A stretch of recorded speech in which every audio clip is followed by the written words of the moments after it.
સૌરાષ્ટ્રની પવિત્ર અને ખમીરવંતી ધરતી એટલે સંતો, શૂરવીરો અને સતીઓની જીવંત પાઠશાળા કે જ્યાં ખૂણે ખૂણે ત્યાગ અને બલિદાનની અસંખ્ય વણકહી કથાઓ ધરબાયેલી પડી છે.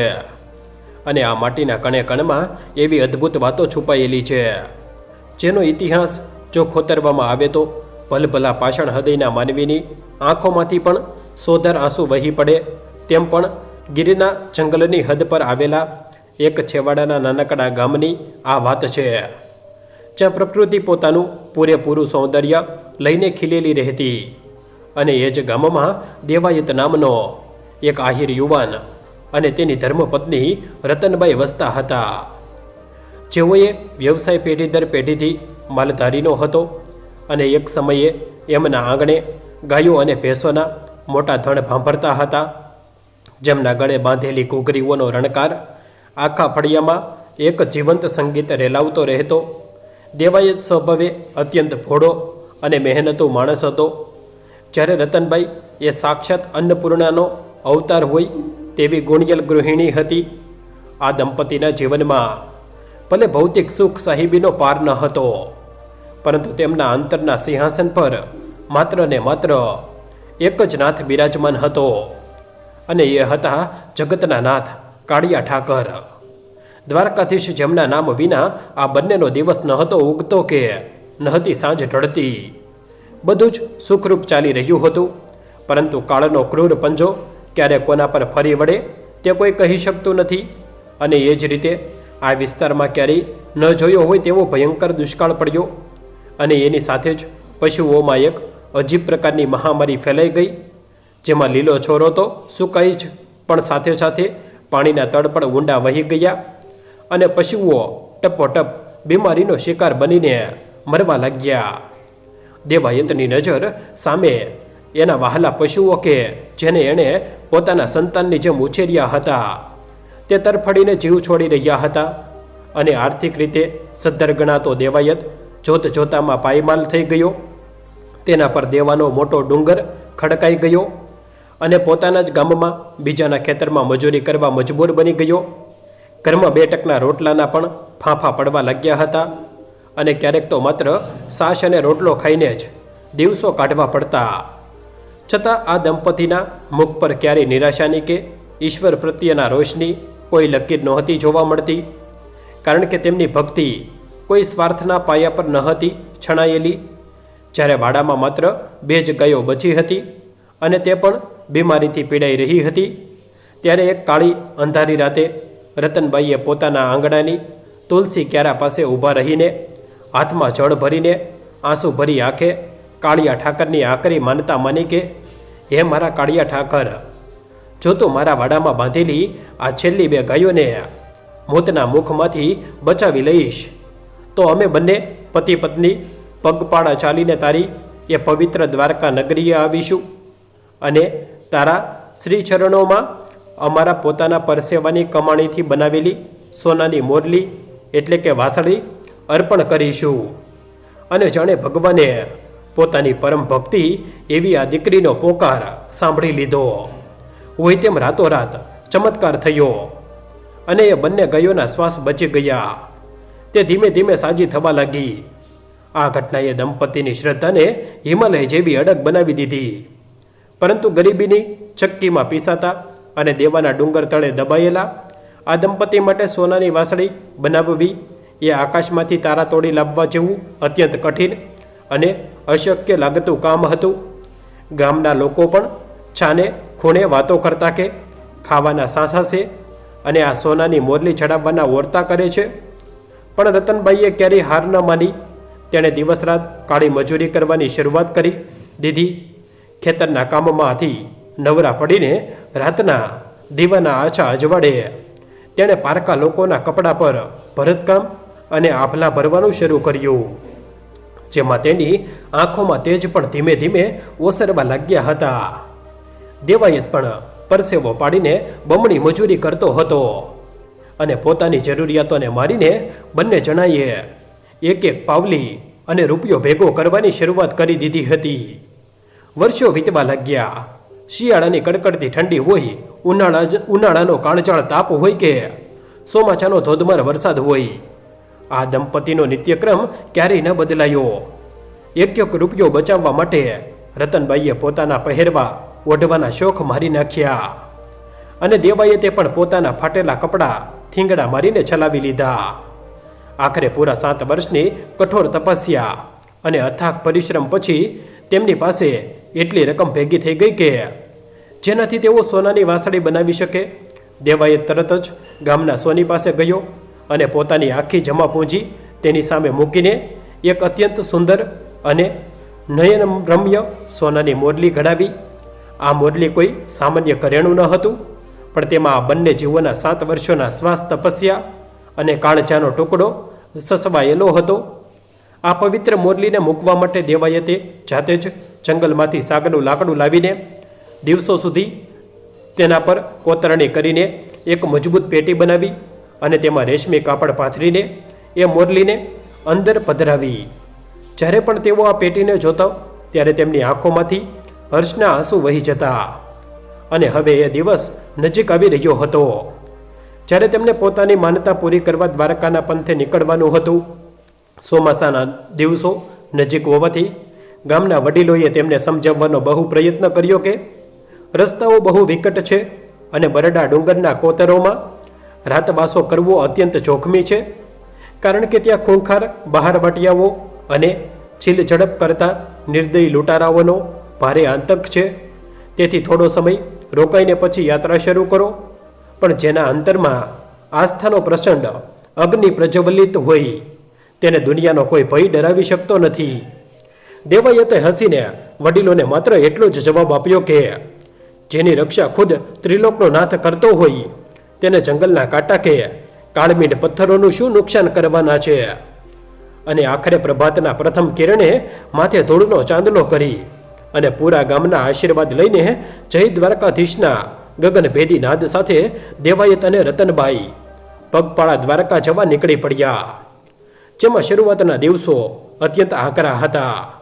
રસ્તામાં આવતા કાંકરા અને બાવળના કાંટાઓએ રતનબાઈના પગના તળિયા સાણણી જેવા કરી નાખ્યા હતા અને તેમાંથી લોહીની ટશેરો ફૂટી રહી હતી. છતાંય આહિરીના મુખ પર થાકનું એક પીડાનું કે નાનકડું ચિહ્ન પર ન હતું. અને દેવાયત એ સાગના લાકડાની પેટીને પોતાના હૃદય સરસી ચાંપીને સતત ચાલતો રહેતો, કારણ કે તેમના માટે આ કોઈ ભૌતિક સફર ન હતી, પણ વર્ષોથી સેવેલા સ્વપ્નનું સાકાર થવું અને આત્માના પરમાત્મા સાથેના મિલનની પવિત્ર પ્રતીક્ષા હતી, જે હવે પૂરી થવા જઈ રહી હતી. છતાં નીતિએ તેમના માટે હજી એક મોટી કસોટી તૈયાર રાખી હતી. જ્યારે બરડા ડુંગરના એ બિહામણા અને આવાવાળું ખંડેર શિવ મંદિરમાં આ દંપતીએ આશરો લીધો હતો, ત્યારે બહાર મેઘરાજા જાણે કોઈ જૂનું વેર વાળતા હોય તેમ આકાશમાંથી તૂટી પડ્યા હતા અને વીજળીના ભયંકર કડાકાઓથી આખું જંગલ ધ્રુજી રહ્યું હતું. એ જ વખતે એ મંદિરના અંધારા ખૂણામાંથી 4 કદાવર અને ભયાનક પડછાયાઓ ધીમે ધીમે તેમની તરફ આગળ વધ્યા. આ કોઈ સામાન્ય વટે માર્ગુ ન હતા, પણ એ જંગલના ખૂંખાર અને નિર્દયી લૂંટારાઓ હતા, જેઓ પણ વરસાદથી બચવા અહીં સંતાયા હતા. તેમાં તેમનો સરદાર કે જેનું નામ કાળો હતો, તે દેખાવે જ કોઈ રાક્ષસ જેવો લાગતો હતો. તેની ડાબી આંખ પર એક મોટો કાપો હતો અને તેના ગંદા દાંત વચ્ચેથી જ્યારે તે હસતો ત્યારે કોઈ પિશાચ હસતો હોય તેવો ભાસ થતો હતો. કળાની નજર સીધાની દેવાયતને અત્યંત સાચવીને મૂકેલી એ સાગના લાકડાની કોતરણી વાળી પેટી પર પડી અને તેના મનમાં લાલચનો કીડો સળવળ્યો. તેણે પોતાના હાથમાં રહેલો ધારદાર જમૈયો હવામાં વીંજતા એક કર્કશ અને બિહામણું અટહાસ્ય કર્યું અને બોલ્યો કે ઓય મુસાફરો, આ કાળાના રાજમાં મફતમાં કોઈને આશરો નથી મળતો. જો તમારે અહીંથી જીવતા જવું હોય તો આ પેટી અહીં જ મૂકીને હાલતા થાવ. મને તો નક્કી આમાં કાંઈ મોટો અને કિંમતી ખજાનો છુપાયેલો લાગે છે. આ સાંભળીને દેવાયત આહિરની રગોમાં વહેતું શૂરવીરતાનું લોહી ઉકળી ઉઠ્યું અને તેણે અત્યંત મક્કમ તથા નિર્ભય સ્વરે વળતો જવાબ આપ્યો કે ભાઈ, આ કોઈ દુનિયાવી માલમતા કે લૂંટવાનો ખજાનો નથી. આ તો મારા કાળિયા ઠાકરની અમાનત છે. તેની સોનાની મોરલી છે, જે અમે અમારી વર્ષોની પરસેવાની કમાણીથી અને પેટે પાટા બાંધીને બનાવી છે. અમે ગરીબ માણસો છીએ, અમને જવા દો. અને આ પવિત્ર વસ્તુ પર જો તમે ભૂલથી પણ આંખ બગાડશો તો યાદ રાખજો કે તમારા પર ઉપરવાળા ઈશ્વરનો ભારે કોપ ઉતરશે. પરંતુ અહંકાર અને લાલચમાં આંધળા થયેલા એ દાનવોને ઈશ્વરનો ડર ક્યાંથી હોય? કાળાએ પોતાના સાગરીતોને ઈશારો કર્યો અને એ ત્રણેય જણા કોઈ ભૂખ્યા વરુની જેમ દેવાયત પર એક સાથે તૂટી પડ્યા. દેવાયતે પણ પોતાના આહિર કુળનું ખમીર બતાવ્યું અને પોતાની પાસે રહેલી ડાંગથી બે જણાને એવો તો ફટકાર્યા કે તેઓ દૂર જઈને પટકાયા. પણ એકલો અને થાકેલો માણસ 4 હથિયારબદ્ધ અને ચાલાક રાક્ષસો સામે છેવટે કેટલો સમય ટકી શકે? પાછળથી એક લૂંટારાએ ચાલાકી વાપરીને દેવાયતના માથામાં લોખંડનો ભાળે સર્યો પૂરી તાકાતથી ફટકાર્યો અને દેવાયતના આંખે અંધારા આવતા લોહી લુહાણ થઈને ત્યાં જ જમીન પર ઢળી પડ્યો. લૂંટારાઓએ પોતાની ક્રૂરતાની તમામ હદો વટાવતા ખંડેર મંદિરનો એક અત્યંત ભારેખમ અને તૂટેલો પથ્થરો ગોળો થાંભલો ઉઠાવીને બેભાન અવસ્થામાં પડેલા દેવાયતના બંને પગ પર જોરથી મૂકી દીધો. તેના વજનથી દેવાયતના મોઢામાંથી પીડાની એક ભયંકર સીંચ નીકળી ગઈ. તેના પગના હાડકાં કચડાઈ ગયા હતા અને તે હવે 1 ઇંચ પણ હલી શકે તેમ ન હતો. પોતાની નજર સામે પોતાના વહાલા પતિની આ અત્યંત કરુણ દશા જોઈને રતનબાઈ અંદરથી ફફડી ઉઠી અને પોતાના પતિને બચાવવા માટે તે આગળ દોડી. પણ બે હલકટ લૂંટારાઓએ તેને વાળથી પકડીને અત્યંત નિર્દયતાથી જમીન પર દૂર ફંગોળી દીધી. રતનબાઈના કપાળમાંથી પણ લોહી વહેવા લાગ્યું. કાળો લૂંટારો હવે ધીમે ધીમે પેટી તરફ આગળ વધ્યો અને રતનબાઈ જમીન પર ઘસડાતી હાથ જોડીને તેની સામે કગરવા લાગી કે મારા વીરા, તું મારો જીવ લઈ લે, પણ મારા નાથની અમાનતને અભડાવીશ નહીં. એ મારા 7 વર્ષના ઉજાગરા અને મારી ભક્તિનું પરિણામ છે. પણ પથ્થર દિલના કાળાએ નિર્દયતાથી હસીને પેટીને જોરથી લાત મારી અને રતનબાઈએ જે નાનકડી કૃષ્ણની ધાતુની મૂર્તિ પેટી પાસે ખૂબ જ શ્રદ્ધાથી મૂકી હતી તેના પર પોતાનો ગંદો અને કાદવવાળો જોડો મૂકી દીધો. તેણે રતનબાઈને મહેણું મારતા અત્યંત ઘમંડથી કહ્યું કે ક્યાં છે તારો એ કાળિયો ઠાકર? બોલાવ્યાને અહીં નીચે જોઉં છું કે એ આજે તારી અને તારા ધણીની લાજ કેવી રીતે બચાવે છે. આ મોરલી તો હવે હું જ વગાડીશ. અને આ સાંભળીને જમીન પર કચડાયેલો દેવાયત લાચારીથી રડી પડ્યો. તે પોતાની પત્ની અને પોતાના ભગવાનનું આવું ઘોર અપમાન જોઈને અંદરથી સાવ તૂટી રહ્યો હતો. પણ તે કંઈ જ કરી શકે તેમ ન હતો. તેના મોઢામાંથી માત્ર ડુસકા જ નીકળી રહ્યા હતા. પરંતુ બસ આજ એ અણધારી ક્ષણ હતી જ્યારે ઇતિહાસે પોતાનું પડખું ફેરવ્યું અને રતનબાઈના હૃદયમાં કંઈક એવું જબરજસ્ત પરિવર્તન આવ્યું જેની કલ્પના આ રાક્ષસોએ સપનામાં પણ નહોતી કરી.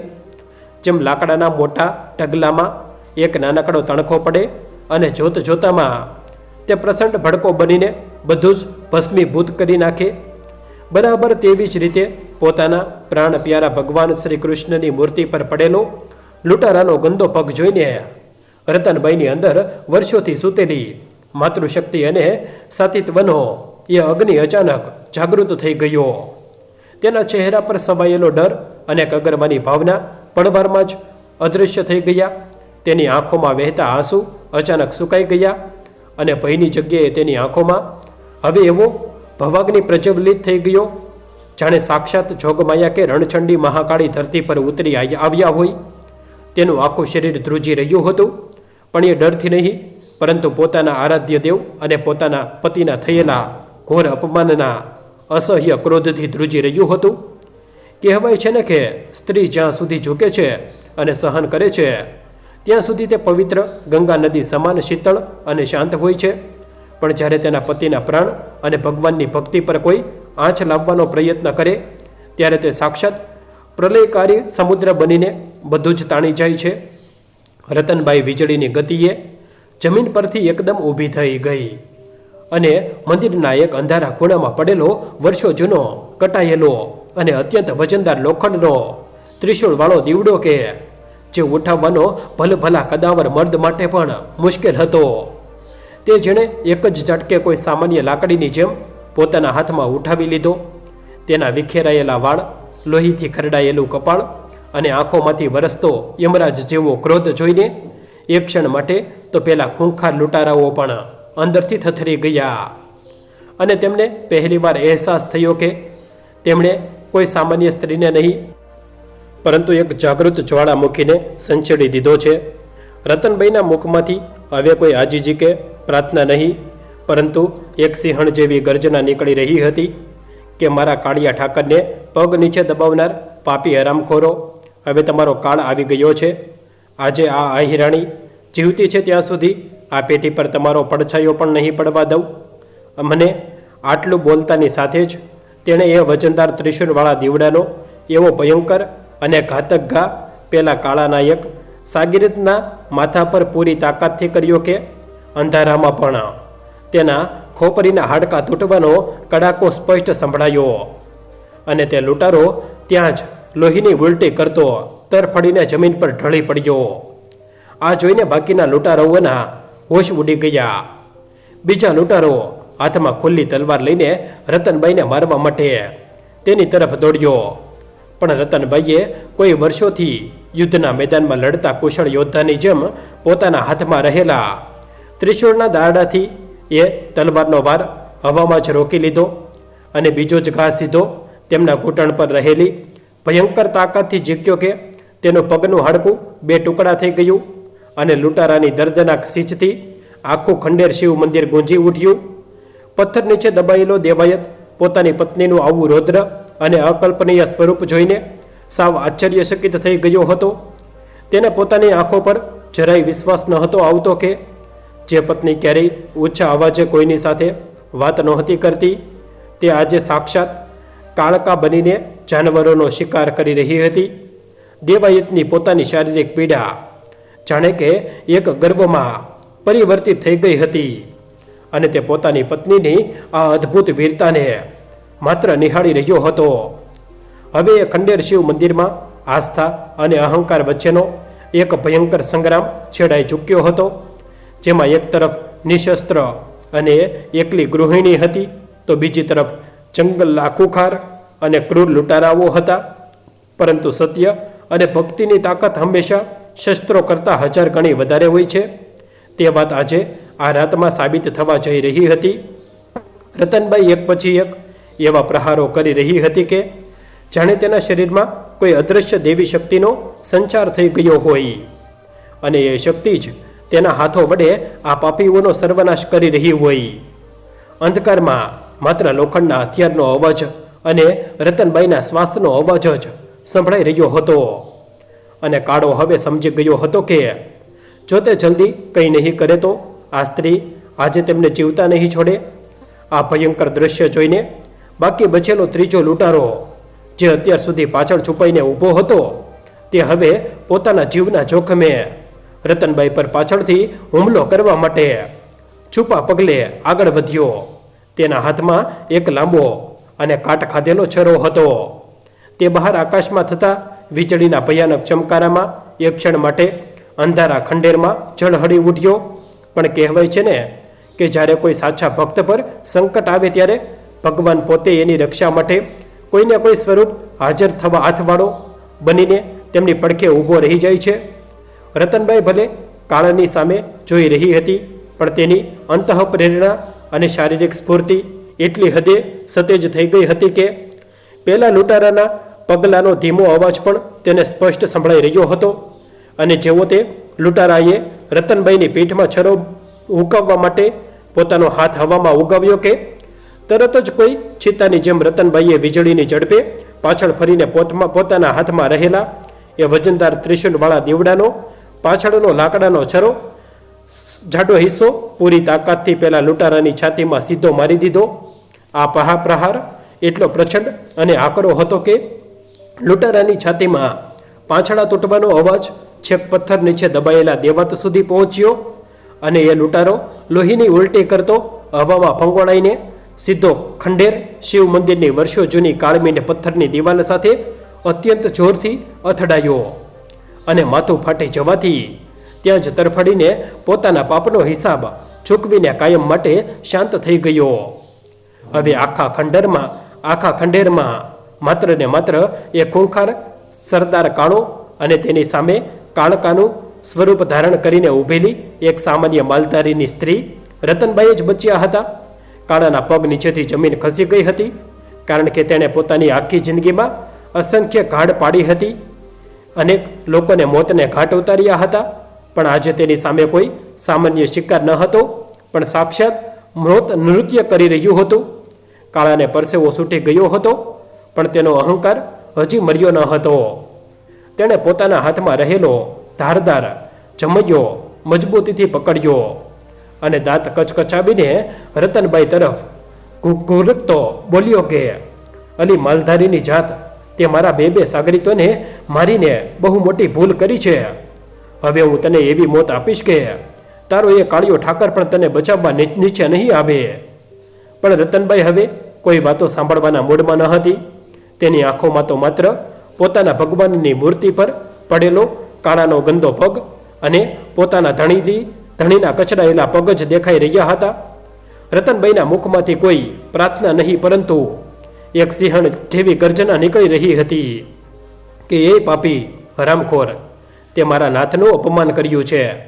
તે મારા છોડાના દેવત પર હાથ નાખવાની હિંમત કરી છે અને તારો કાળ પાકી ગયો છે. અને આટલું બોલતાની સાથે જ રતનબાઈએ પોતાના બંને હાથ વડે એ ભારેખમ ત્રિશૂળવાળો દેવડો હવામાં ગોળ ગોળ ફેરવીને કાળા તરફ એવી રીતે છલાંગ લગાવી કે જાણે કોઈ સિંહણ પોતાના શિકાર પર ત્રાટકી હોય.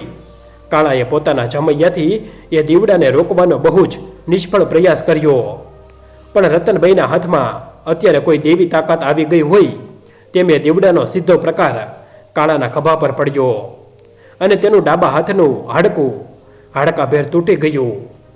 કાળાના હાથમાંથી જામૈયો છટકીને દૂર જઈને પડ્યો અને તે અસહ્ય પીડાથી રાડ નાખતો જમીન પર ઘૂંટણીએ પડી ગયો.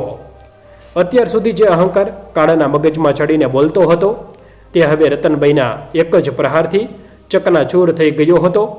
પથ્થરના થાંભલા નીચે અત્યંત લાચારીથી દબાયેલો દેવાયત પોતાની પત્નીનું આ અકલ્પનીય અને રૌદ્ર સ્વરૂપ જોઈને સાવ મંત્રમુગ્ધ થઈ ગયો હતો.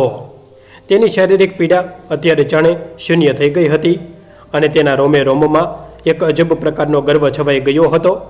તેણે પોતાની જાત પર અફસોસ થતો હતો કે પોતે પોતાની પત્નીને બચાવવા માટે કંઈ જ કરી શકતો ન હતો, પણ બીજી જ ક્ષણે તેણે એ વાતનો ગર્વ થતો હતો કે તેની પત્ની કોઈ અબળા કે લાચાર સ્ત્રી ન હતી, પણ ખરા અર્થમાં એક આહિરાણી હતી. તેના લોહીમાં શૌર્ય અને કુમારી ફૂટી ફૂટીને ભરેલા હતા. રતનબાઈનો શ્વાસ ભલે ઝડપથી ચાલી રહ્યો હતો, તેના કપાળ પરથી પરસેવો અને લોહી પડીને તેના ગાલ પરથી નીચે ટપકી રહ્યા હતા, છતાં તે એક ક્ષણ માટે પણ રોકાઈ નહીં. તેણે જમીન પર પડેલા કાળાની છાતી પર પોતાનો પગ મૂક્યો અને એ વજનદાર ત્રિશૂળ તેની ગરદન પર મૂકીને અત્યંત ગુસ્સાથી કહ્યું કે બોલ પાપી, હવે તારો જીવ કોણ બચાવશે? કે જે લાકડાની પેટીને લાત મારી હતી એ માત્ર લાકડું ન હતું, પણ એમાં મારા અને મારા ધણીના 7 વર્ષના શ્વાસ અને અમારી કાળજાની કોર એ જેવી શ્રદ્ધા સચવાયેલી હતી. તે એ પેટીને લાત મારીને ભલભલા પાપ વહોરી લીધા છે. આજે તને કોઈ નહીં બચાવી શકે. કાળો હવે પૂરેપૂરો સમજી ગયો હતો કે આ જોગ માયાના ક્રોધથી તેને કોઈ બચાવી શકે તેમ નથી. તેથી તેણે પોતાની જૂની અને કાયરતા ભરેલી ચાલ ચાલવાનું નક્કી કર્યું. તેણે રોદડા રડવાનું નાટક કરતા પોતાના બંને હાથ જોડી દીધા અને અત્યંત લાચારી અને કરુણા ઉપજાવે તેવા અવાજમાં બોલવા લાગ્યો કે મને માફ કરી દે બાઈ, મારાથી બહુ મોટું પાપ થઈ ગયું છે. મારી આંખે લાલચના પાટા બંધાઈ ગયા હતા, પણ હું તો સાવ ગાય જેવો માણસ છું. ઘરે મારા નાના નાના છોકરાઓ ભૂખ્યા મરી રાહ જુએ છે. મને જીવતો જવા દે, હું તારા પગ પકડું છું. ભવિષ્યમાં ક્યારેય હું આ રસ્તે નહીં આવું અને કોઈને નુકસાન નહીં પહોંચાડું. બસ મને એકવાર જીવનદાન આપી દે. રતનબાઈ ભલે રણચાંડી બની ગઈ હતી, પણ મૂળ તો તે એક અંતરથી અત્યંત ભોળી અને માયાળુ સ્ત્રી હતી. તેમાં પણ જ્યારે કાળાએ પોતાના નાના છોકરાઓની વાત કરી, ત્યારે રતનબાઈની અંદર રહેલી એક માતાની મમતા અને દયાનો અંશ એક ક્ષણ માટે જાગી ઉઠ્યો અને તેનું કઠોર હૃદય થોડું પીગળી ગયું. તેણે વિચાર્યું કે મારે તો માત્ર મારા ભગવાનની પેટી અને મારા પતિનો જીવ બચાવવો છે. મારે કોઈના લોહીથી મારા હાથ શા માટે ખરડવા જોઈએ? એમ વિચારીને રતનભાઈએ કાળાની ગરદન પરથી ત્રિશૂળ હટાવી લીધું અને તેને ચેતવણી આપતા કહ્યું કે જા જતો રહે અહીંથી, અને આજ પછી ક્યારેય કોઈ નિસહાય કે ગરીબ માણસ પર તારી આ મેલી નજર ન રાખતો, નહીંતર ઉપરવાળો તને ક્યારેય માફ નહીં કરે. કાળો ધીમે ધીમે જમીન પરથી ઊભો થયો અને તેના ચહેરા પર છવાયેલી દયાની ભાવના હવે એક કાળા અને હલકટ સ્મિતમાં ફેરવાઈ ગઈ હતી. કારણ કે સાપને ગમે તેટલું દૂધ પીવડાવો પણ તે ક્યારેય પોતાનું ઝેર ઓકવવાનું ભૂલતો નથી. રતનબાઈએ ત્રિશૂળ નીચે મૂકી દીધું અને તે તરત જ પોતાના પતિ દેવાયત પાસે દોડી ગઈ, જે અત્યાર સુધી પેલા ભારેખમ પથ્થરના થાંભલા નીચે દબાઈ પીડાથી કણસી રહ્યો હતો. રતનબાઈએ બેસીને જેવો પોતાના હાથથી એ થાંભલો ખસેડવાનો પ્રયાસ કર્યો અને તે કામમાં વ્યસ્ત થઈ એટલે કે તેની પીઠ કાળા તરફ થઈ ગઈ. બરાબર એ જ અશુભ ક્ષણે કાળાએ પોતાની કાયરતાની હદ વટાવતા પોતાના પગરખાના તળિયામાં સંતાડીને રાખેલી એક અત્યંત ઝેરી અને ધારદાર નાનકડી કટાર વીજળીની ઝડપે બહાર કાઢી અને કોઈ જાનવરની જેમ છલાંગ લગાવીને સીધો રતનબાઈની પીઠ પાછળ પહોંચી ગયો. દેવાયતની નજર સીધી કાળા પર પડી અને તે બેબાકડો થઈને પૂરી તાકાતથી બૂમ પાડી ઉઠ્યો કે રતન પાછળ જો, પણ ત્યાં સુધીમાં બહુ મોડું થઈ ચૂક્યું હતું. કાળાએ પોતાના હાથમાં રહેલી એ ઝેરી કટાર અત્યંત નિર્દયતાથી રતનબાઈની પીઠમાં પૂરી તાકાતથી હુલાવી દીધી.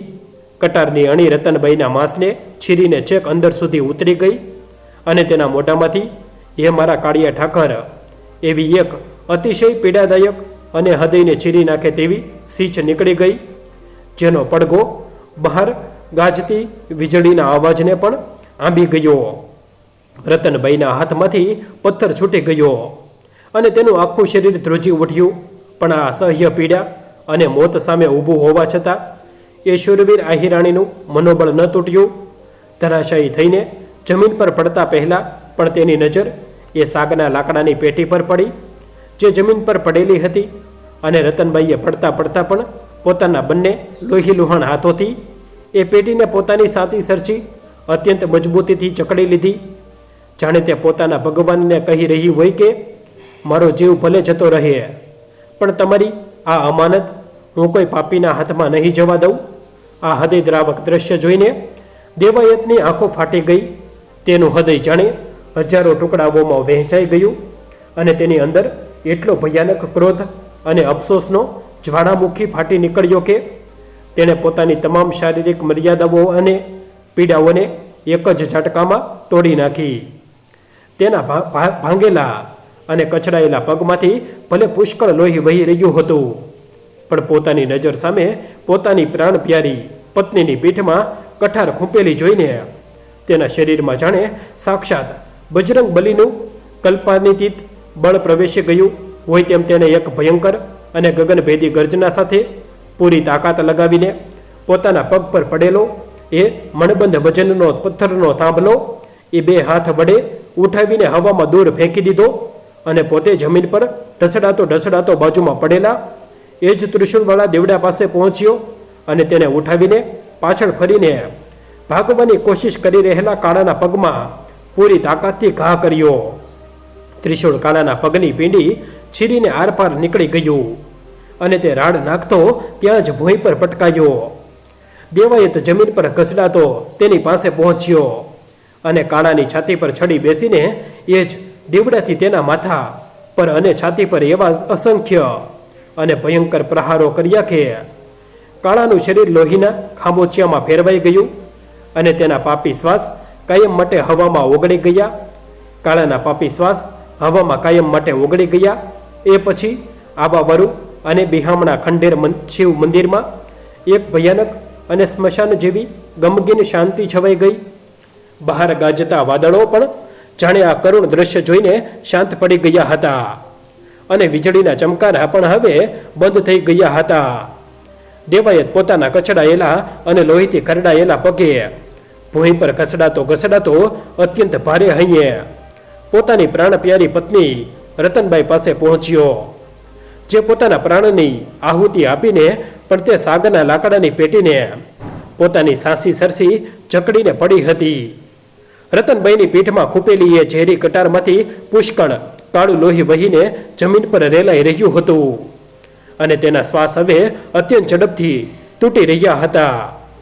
દેવાયતને પોતાના ધ્રુજતા હાથો વડે રતનબાઈનું માથું અત્યંત હળવેકથી પોતાના ખોળામાં લીધું અને તેના લોહીવાળા ગાલ પર પોતાનો હાથ ફેરવતા ફેરવતા અહીંયા ફટ રુદન કરવા લાગ્યો.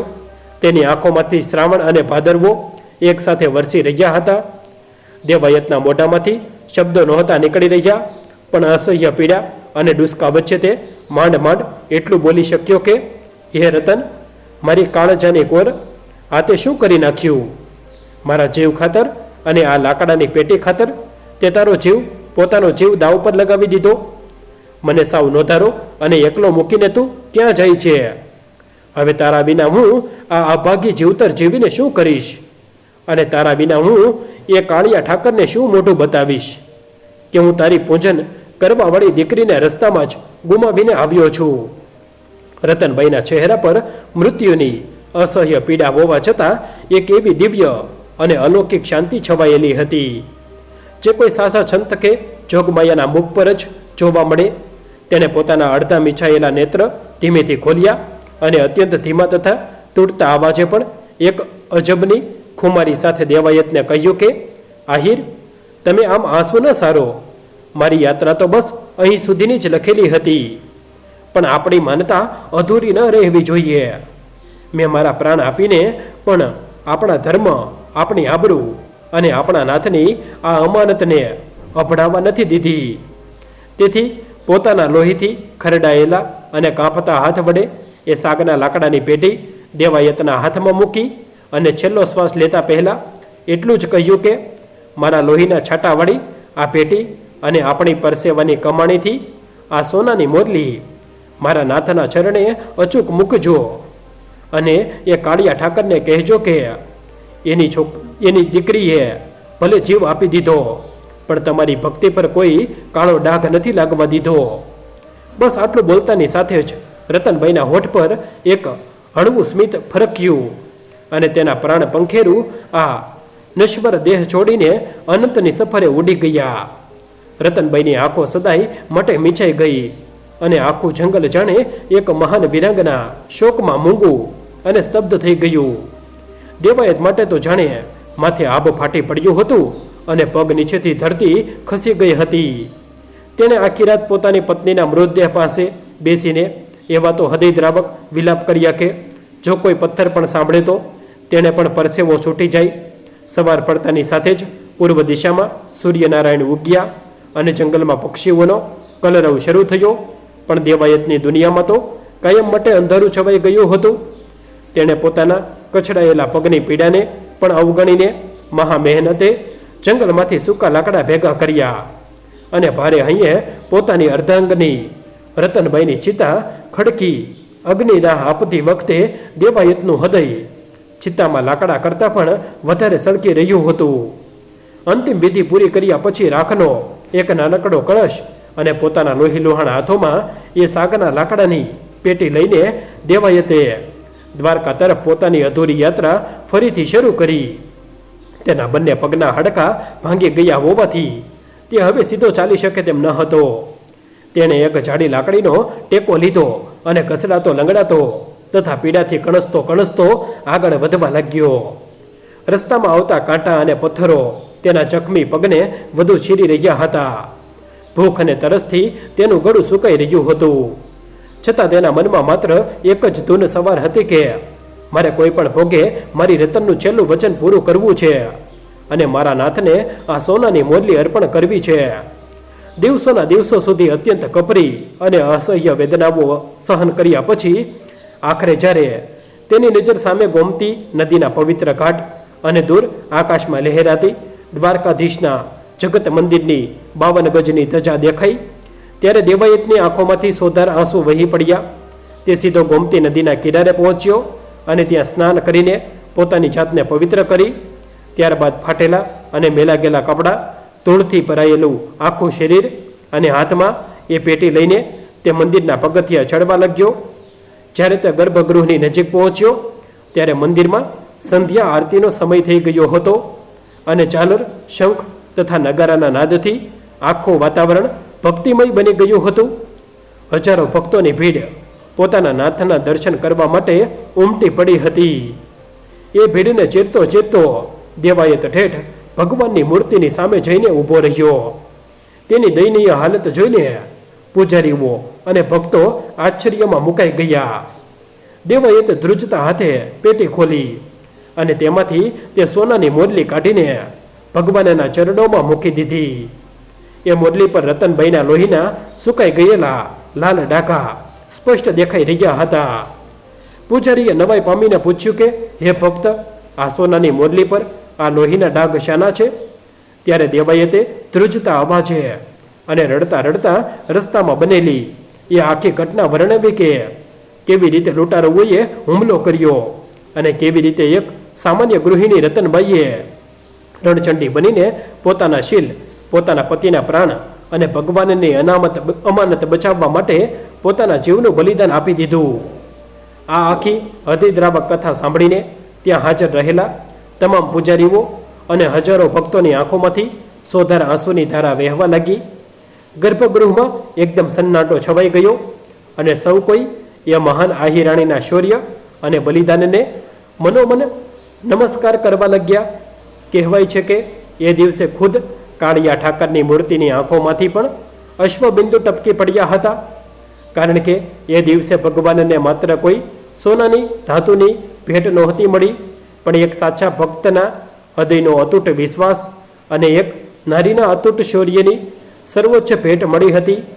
આ સત્ય ઘટના આપણને શીખવે છે કે સ્ત્રીને ક્યારેય અબળા કે લાચાર સમજવાની ભૂલ ન કરવી જોઈએ. કારણ કે જ્યાં સુધી તે સહન કરે છે ત્યાં સુધી તે શાંત અને શીતળ રહે છે, પણ જ્યારે તેના પતિના ગૌરવ અને પોતાના સ્વમાન કે તેની ભક્તિ પર કોઈ ઘા કરે ત્યારે તે જ સ્ત્રી મહાકાળીનું સ્વરૂપ ધારણ કરીને પોતાના રક્તથી એવો ઇતિહાસ રચી જાય છે કે જે સદીઓ સુધી લોકોના માનસ પટલ પર અમર થઈ જાય છે. આ દુઃખદ ઘટના પછી અને તે ખંડર શિવ મંદિરમાં રતનબાઈની આહુતિ બાદ દેવાયત જ્યારે દ્વારકા પહોંચ્યો ત્યારે તે માત્ર એક તનથી ભાંગેલો માણસ ન હતો, પણ એક આત્માથી અજય બનેલો ભક્ત હતો.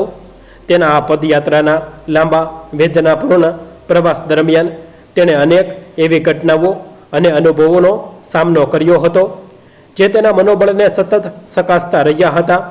રસ્તામાં જ્યારે તે કસડાતો જતો હતો ત્યારે અનેકવાર એવા પ્રસંગો આવ્યા જ્યારે તેને લાગતું કે હવે તેનો જીવ નીકળી જશે, પણ રતનબાઈના અંતિમ શબ્દો તેના કાનમાં ગુંજતા અને તે ફરીથી બેઠો થતો. એકવાર જંગલના ઊંડાણમાં તેને ખૂબ જ તરસ લાગી હતી. ગળામાં કાંટા ભરાયા હોય તેવી સ્થિતિ હતી અને આસપાસ ક્યાંય પાણીનું ટીપું પણ ન હતું. ત્યારે તેણે જોયું કે દૂર એક નાનકડા ખાડામાં વરસાદનું પાણી ભરેલું હતું. જેવું તે પાણી પીવા માટે નમ્યો, તેણે જોયું કે તે પાણીમાં લોહીના ડાઘા જેવા લાલ રંગના શેવાળ હતા. દેવાયતને તરત જ રતનબાઈના લોહીની યાદ આવી ગઈ અને તે આવાક થઈ ગયો.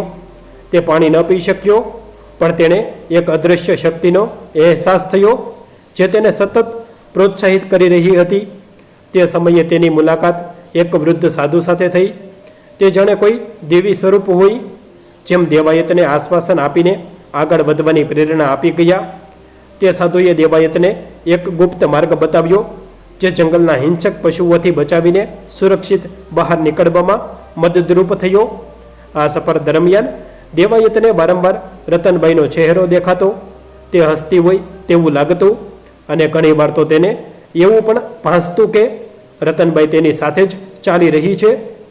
ક્યારેક તે રાત્રે ઠંડીમાં થરથરતા જ્યારે જંગલી પ્રાણીઓનો અવાજ સંભળાતો ત્યારે તે પેટીને મજબૂતીથી પકડી લેતો અને દ્વારકાધીશનું નામ લેતો, અને અચાનક તેને એક હૂંફાળી અનુભૂતિ થતી, જાણે કોઈએ તેના ઉપર ચાદર ઓઢાડી દીધી હોય. આ યાત્રા માત્ર દેવાયતની નહોતી, પણ આ એક એવી ભક્તિની યાત્રા હતી જેમાં રતનબાઈનું અદૃશ્ય અસ્તિત્વ તેની સાથે હતું.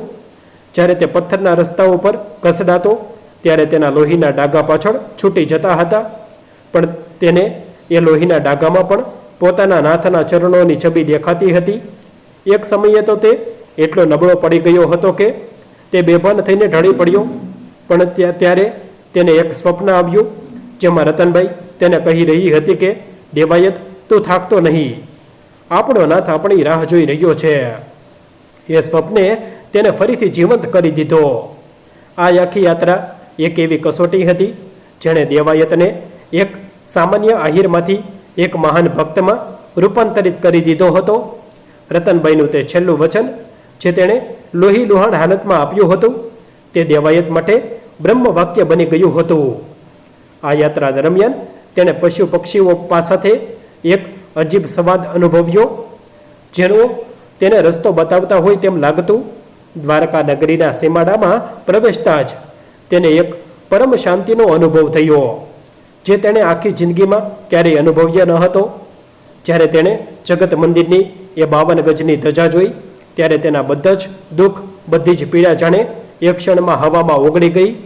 તેના મનમાં માત્ર એક જ ભાવ હતો કે હું રતનબાઈનું વચન પૂરું કરવા માટે પાત્ર બન્યો છું. જ્યારે તે ગર્ભગૃહમાં પ્રવેશ્યો અને ભગવાનના દર્શન કર્યા, ત્યારે તેને રતનબાઈની તે પેટીમાં એક અલૌકિક તેજ દેખાયું, જે કદાચ રતનબાઈના પવિત્ર બલિદાનનું પરિણામ હતું. આ પ્રસંગો દર્શાવે છે કે જ્યારે આસ્થા શુદ્ધ હોય ત્યારે ઈશ્વર પોતે ભક્તિના દુઃખના ભાગીદાર બને છે. દેવાયતની આ યાત્રાનો અંત માત્ર એક માનતાની પૂર્તિ ન હતી, પણ તે એક પવિત્ર મિલન હતું, જ્યાં ભક્તિ, પ્રેમ અને બલિદાનનો સંગમ થયો હતો. રતનબાઈનું તે લોહી માત્ર પેટી પર ન હતું, પણ તે દેવાયતના આત્મા પર પણ અંકિત થઈ ગયું હતું, જે તેને જીવનભર રાહ ચીંધતું રહેશે. દ્વારકાના એ પાવન મંદિરમાં દેવાયતે જે કંઈ અનુભવ્યું તે શબ્દોમાં વર્ણવવું અશક્ય હતું. તે માત્ર અનુભૂતિનો વિષય હતો.